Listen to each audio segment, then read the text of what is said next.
Well, good morning, everyone, and welcome to week 6 of this opportunity to reset, refocus the vision of the church, ask the question, what's the church for?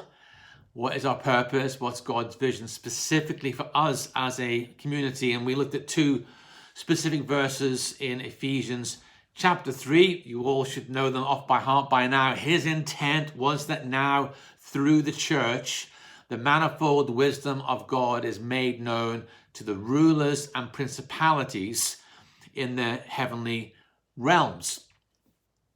I made the statement that what we're looking at is not some new vision that we're seeking to align to, but God's intent has always been the same. God's ancient dream for humanity is the vision. We see that from the first chapters of the book of Genesis through to the final chapters of the book of Revelation. Heaven on earth, God dwelling with people, creation flourishing, relationships thriving, justice prevailing, sin no longer triumphing, an end to sickness, death, and pain. This dream, we read, is now being outworked through the church. Through ecclesia, the people of God called out, called together to exercise authority, to bring life to the communities in which we live, to be royal priests standing in the gap, bringing heaven to earth, interceding for people. Church or ecclesia is not some holy huddle, insecure buildings, but it is all of God's people bringing life everywhere, every day that we find ourselves, revealing the beauty and the diversity of God's wisdom that enables community to flourish, business to succeed, peace to be a reality, justice and reconciliation to be the norm, where the elderly are honored, the young are able to thrive and flourish as we follow the way of Jesus, empowered by the Spirit of Jesus. This is what we are called to stand in our identity as God's people, his ecclesia, and with authority to tear down the strongholds, to dismantle the strategies of the enemy that dehumanize, that keep people trapped in cycles of addiction and poverty and ill health and ignorance about the goodness and the grace and the kindness and the love of God. That's God's vision for his church. So we've done a bit of work on the vision statement for our church, and it reads like this. Our vision is to see the whole church. That means every one of us, and we want to see every church involved in this work, not just our church, but working collaboratively and in partnership with others, following the way of Jesus, doing it the Jesus way, carrying his wisdom, bringing life and transformation to every area of the city. Someone asked the question, what's the difference between this vision and the 2025 vision that we communicated a couple of years ago, or the vision that Theo communicated at Central Hall back in January? In essence, they are the same. The elements of the vision are the same. We've probably placed more emphasis at this time on the missional purpose and aspects of the vision that God has called us to at this time. And we're doing a lot more work behind the scenes to make sure that we align everything that we do to that vision. We've almost flipped things on its head a little bit. We've also used the lens of the ancient monastic movements to give us some fresh thinking about how the vision can be outworked both now in our lockdown situation and into the future as things unfold and develop. There's some great verses in Jeremiah chapter 6, which says this: stand at the crossroads and look, ask for the ancient paths, ask where the good way is and walk in it, and you will find rest for your souls. So this was the encouragement, and this is what we've sought to do, to learn from the ancient ways. So there are four main areas of learning from the monastic that we are currently working on to help us in the fulfillment of the vision to be ecclesia, God's people, at this time. The first thing is this: we want to create a culture of devotion and dependence. Now, the ancient monastic, the starting point was a pursuit of God and a purity of heart. The desert fathers, the ancient Celtic saints would seek out the wild and isolated places to get away from all other distractions. They were pursuing God.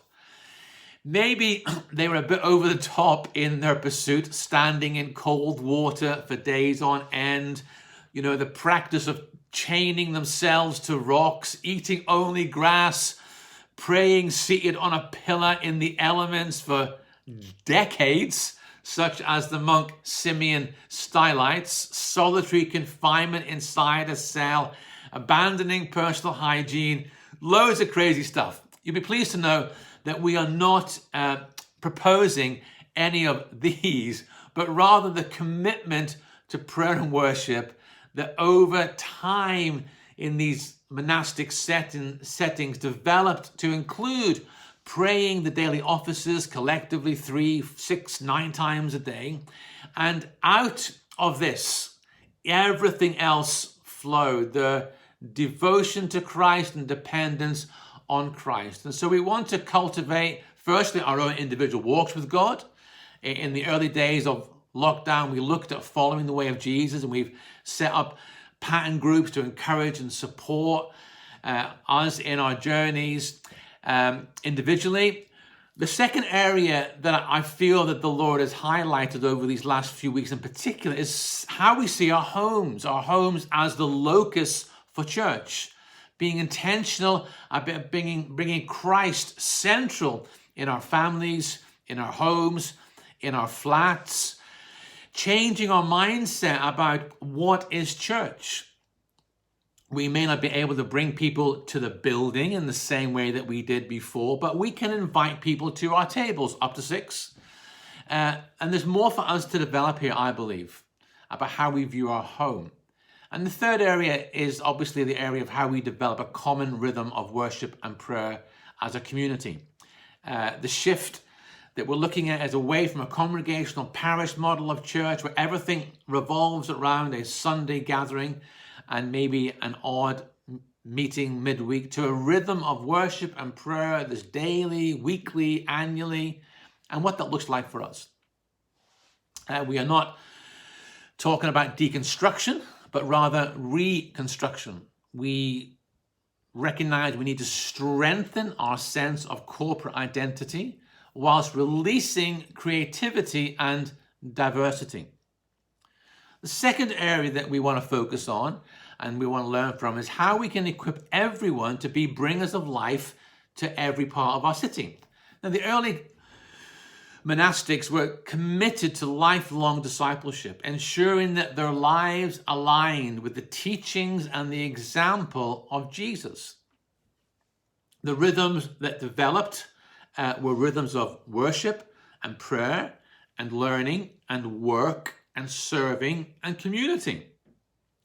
It was about all aspects of their lives, not just their spiritual lives.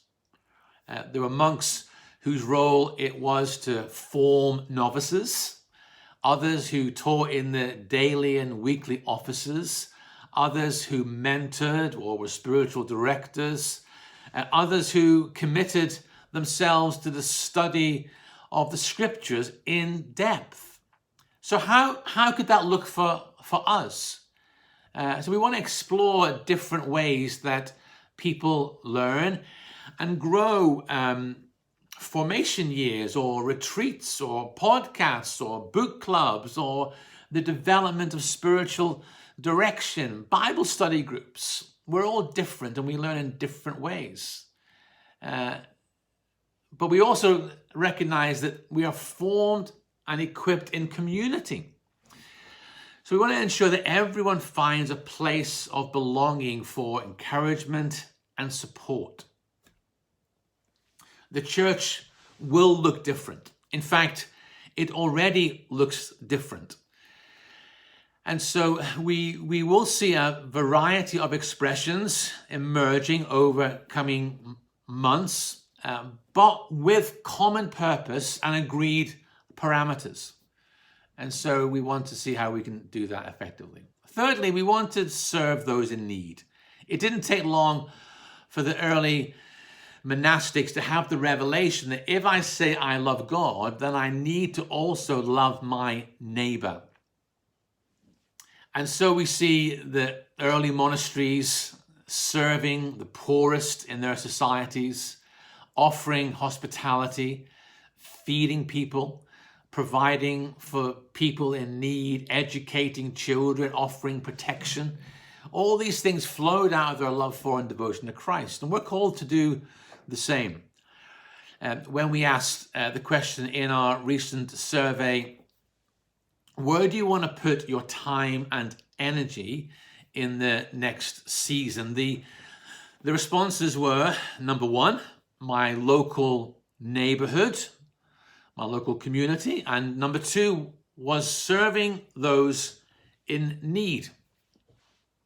So we want to prioritize this in this coming season. And the fourth area I see and we learn from the monastics was the commitment to the long-term spiritual, social, and cultural transformation for us of our city and for those early pioneers of their towns and regions. And as the early monastics set out to simply serve, what happened was this: they began to set up almshouses and hospitals and schools. They became centers of business as people gathered from around the region to sell their goods. And whole towns and cities grew up around these monastic centers. In Ireland, for example, every town or county beginning with Kill grew up around a monastery: Killarney, Kildare, Kilkenny. In England, the towns with Minster in their names grew up around monasteries: Wimborne Minster, Charminster, Westminster. The monastery, if you like, shaped the culture that these towns and cities became. So we want to ask the question, how do we as ecclesia, God's people, called out, called together for purpose, can see God's kingdom rule established in our towns and in our cities? How we challenge the prevailing mindsets and the strongholds that dehumanize, that trap people in poverty, all sorts of poverty, and ignorance about the goodness of God. How do we do that? How do we learn from those who've gone before? Now, these are broad steps that we want to take to help determine our shape in the coming months and years. And so we have done a number of things. We have drawn together a group from our church, from the leadership team and trustees to help oversee this process. We've called them our Task and Finish group.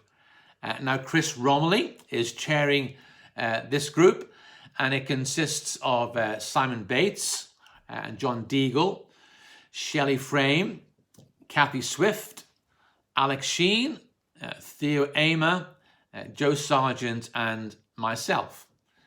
This group is meeting weekly to oversee the process that we've begun to engage in.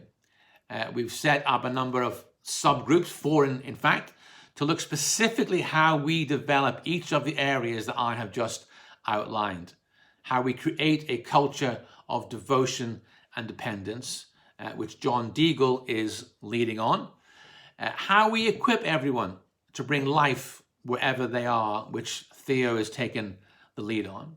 How do we serve those in need across our city, which I am leading on together with Annabelle Wright. And then the long-term commitment to the spiritual, social, and cultural transformation, which Shelley Frame and Alex Sheen are taking a lead on. So these groups have begun to meet, and we'll be having open Zoom meetings in November to engage more widely across the church community. Now, to give you some idea of timescale, we have produced this roadmap to give some sort of indication as to how we are seeing things develop. But as we all know from Boris's roadmap, it is open to change. And so I'll just show you this graphic now. So here we see we begun the initial conversations over July and August, the initialized phase. August through to currently, we are seeking to bring more definition, as I've just outlined here. We've now begun to look at some plans that we can put into place. We're seeking to engage more widely through the subgroups, and then beginning to see how things can begin to roll out from November, December time onwards. And so March, April, we'll be in a better place to know how things are beginning to shape. But that gives some sort of indication as to how we are seeking to move forward at this time. And so I hope that's a helpful bit of a time frame for us all.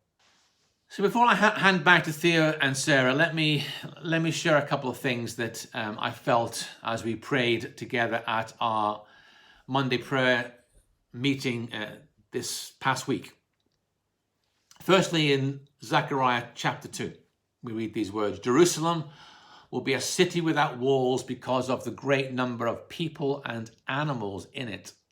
And I myself will be a wall of fire around it, declares the Lord. And I will be its glory within. This is my confidence, that in this time of transition, God himself will be the wall that protects us.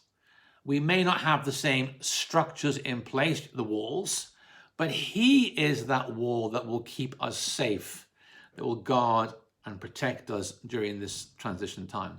The second scripture I was drawn to was in Acts chapter 27, where Paul is shipwrecked. And he makes this bold declaration in verse 34, not a single person will be lost. And when the call came to abandon ship, that's exactly what happened. Everyone made it ashore. There were those who were strong enough to swim and they swam ashore, but others used bits of the ship to help them get to shore. And so again, I am confident that in this time, because God himself is our shield of protection, we will all make it safe to shore, if you like. Some of us will get there quite easily. Others of us will need extra support. And some of us will be like flotation aids to help those that need extra support. But I just want to assure you that we'll get there. And commend particularly the work of Cy Bates and the pastoral team, who meet regularly to ensure that those who are in need of extra support get what they need. They're doing a great job. And also to our intercessors, whose unseen work has sustained us and will continue to sustain us in this season of transition. Now back to Theo and Sarah, who will share about specific plans for the next few months while we are in this season of transition. Back to you guys.